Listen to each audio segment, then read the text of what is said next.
fact can be more interesting than fiction. In 2000, a high school senior won the John F. Kennedy Presidential Library's annual Profiles in Courage essay contest by extolling the virtues of the country's only independent member of Congress, Bernie Sanders of Vermont.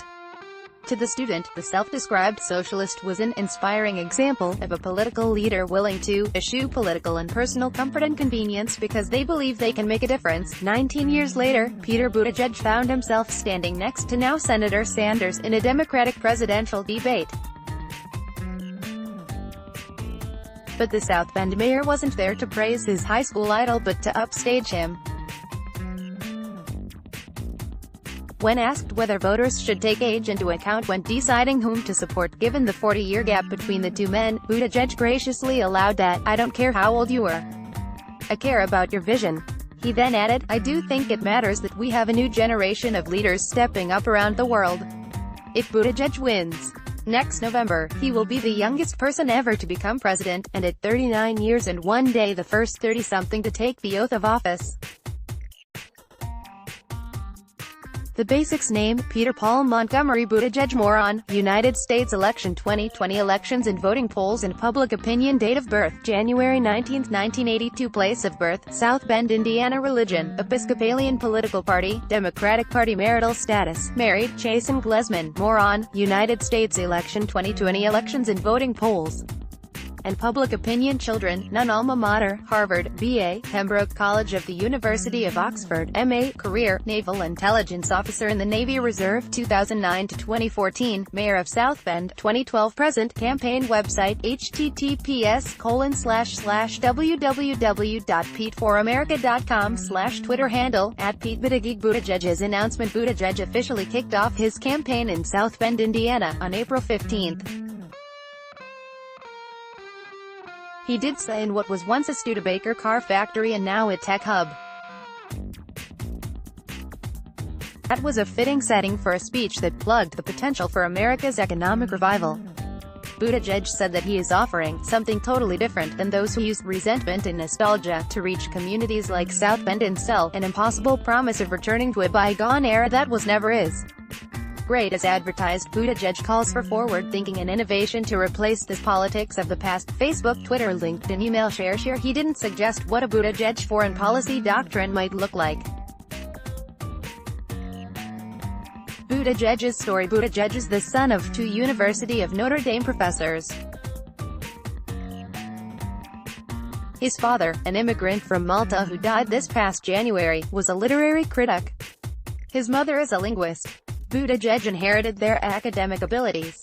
He was his high school valedictorian, went to Harvard, and then was named a Rhodes Scholar. Oh, and he speaks 8 languages.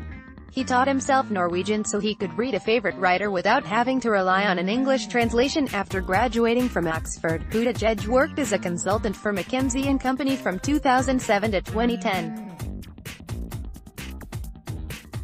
He joined the U.S. Navy Reserves in 2009, served until 2017, and reached the rank of lieutenant. He was summoned to active duty in 2014 and spent 6 months in Afghanistan. He worked on efforts to disrupt Taliban and al-Qaeda financial support networks in the country. Buttigieg took an unpaid leave from his day job, being the mayor of South Bend, to serve on active duty. He was first elected to that post in 2011. He was just 29 at the time and the youngest mayor of any city with at least 100,000 people. He was re-elected in 2015.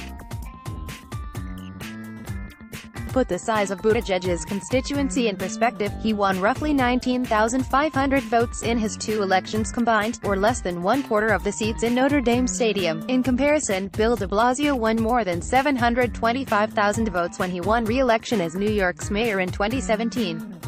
In May 2015, Buttigieg wrote an essay for the South Bend Tribune announcing that he is gay.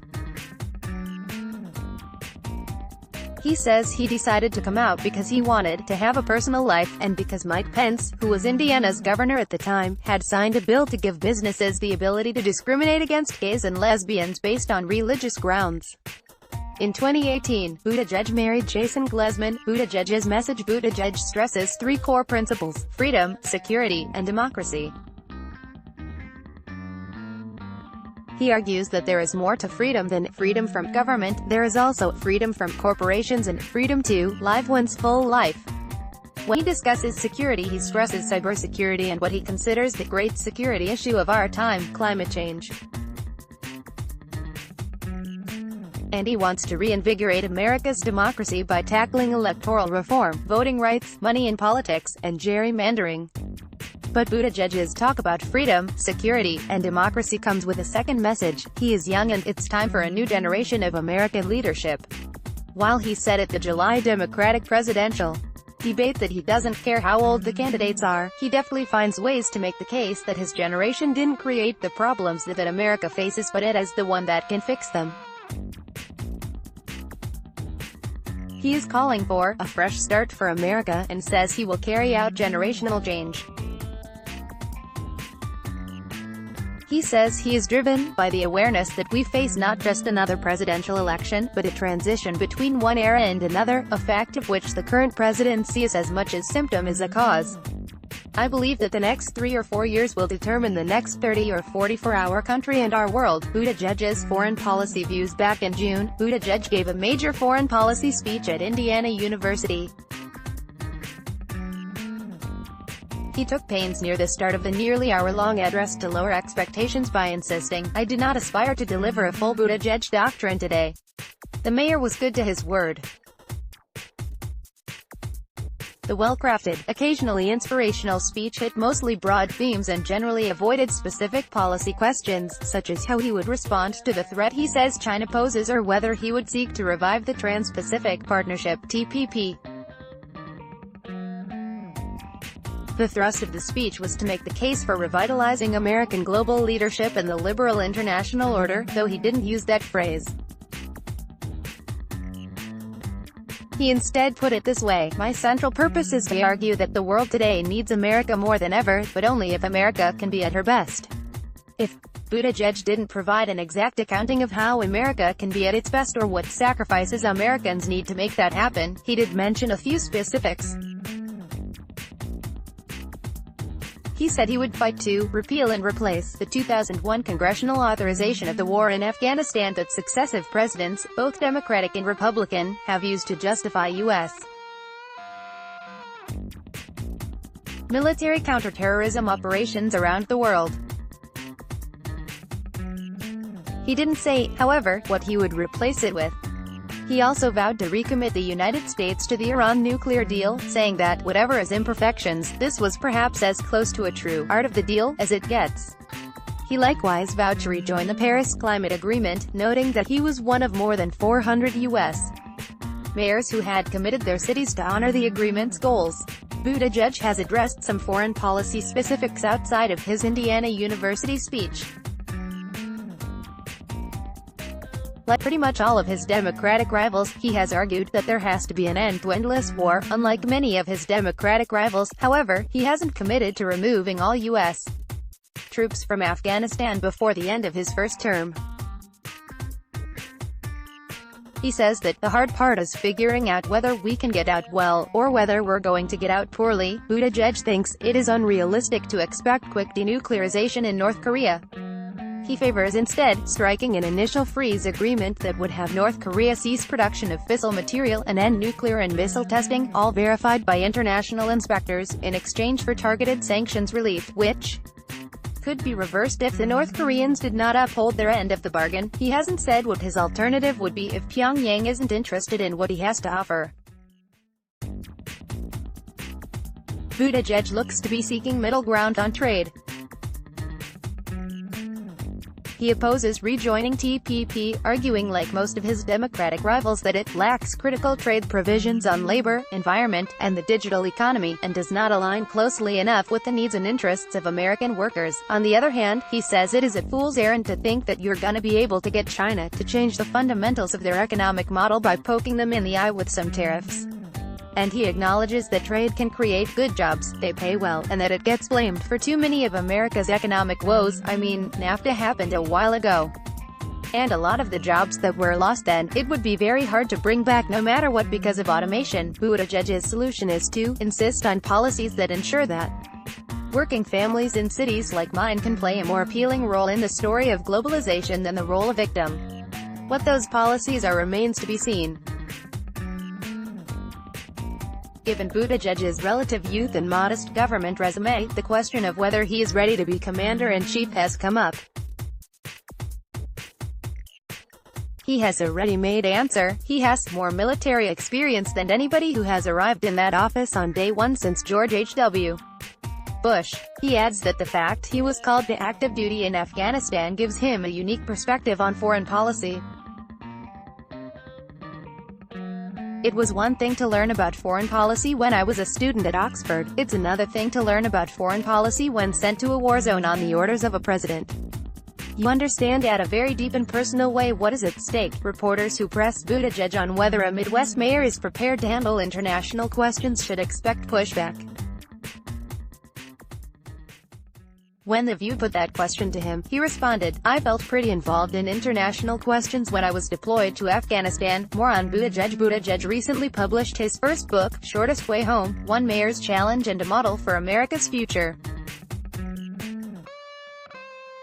The Washington Post noticed Buttigieg back in 2014 when it called him the most interesting mayor you've never heard of.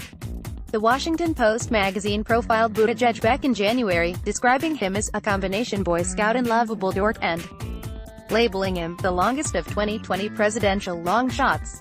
Buttigieg's appearance at a CNN town hall in March helped propel him from unknown small city mayor to the upper half of the Democratic field. New York Magazine followed Buttigieg as he campaigned in April and concluded that even by the standard of presidential candidates he is still unusually controlled. Even his modulations are the same from speech to speech and interview to interview. In most of them, he uses the phrase, theory of the case, meaning his belief that defeating Trump and Trumpism is a job for someone who understands the folks who put him in office well enough to convince them that there's another way. Buttigieg sat down with Vox back in May to discuss everything from his qualifications to be president to his economic plans to his belief that America should play a special role in world politics. Politico magazine analyzed Buttigieg's transformation from a virtual unknown with a puzzling last name and a lane to the presidency that most pundits considered notional at best, to top-tier candidate. Politico attributes the rise to Buttigieg's ability to position himself as both a groundbreaker and traditionalist, a norm-breaker and rule follower. He's an openly gay candidate who proclaims the virtues of marriage, the mayor of a mid-sized Midwestern city and an Afghanistan combat veteran and practicing Episcopalian who is observant enough that he gave up alcohol for Lent. The New Yorker explored what it sees as the paradox of the Buttigieg candidacy. He has placed himself in a performative role, without the benefit of a performative personality. That is, he comes across as more prosaic political character, he has a habit of giving answers in numbered sequence, and he uses phrases like pathway to peace. The Atlantic thinks that Buttigieg looks more to Harry Truman than to Barack Obama on foreign policy. Buttigieg named one of his dogs Truman. Last month, the New York Times asked why Buttigieg waited until he was 33 to come out as gay and concluded that he may have waited far longer than most young gay men today. But ever the overachiever, he made record time in setting a new bar. In less than 4 years he went from being single and closeted to being married and out as a gay candidate for president. Buttigieg answered 18 questions for the New York Times. He was asked where he would go on his first international trip as president. He answered that he had probably better become president before finalizing that decision. CFR asked Buttigieg 12 foreign policy questions. He believes America's greatest foreign policy accomplishment has been our leadership of global efforts to promote the values that animate our own and other great democracies, to the benefit of the security and freedom of our people. He thinks that America's greatest foreign policy mistake has been the failure to use our leadership more vigorously in key areas of international change, to bend the benefits of globalization more equitably to improving the everyday lives of poor and middle-class citizens, especially women and minorities, in our own and other nations, to combat climate change and nuclear proliferation, and to stand strong against the recent surge of anti-democratic forces around the world. Corey Cooper, Elizabeth Lordy, and Aliya Medikbekova assisted with the preparation of this post. Let's block ads. Why?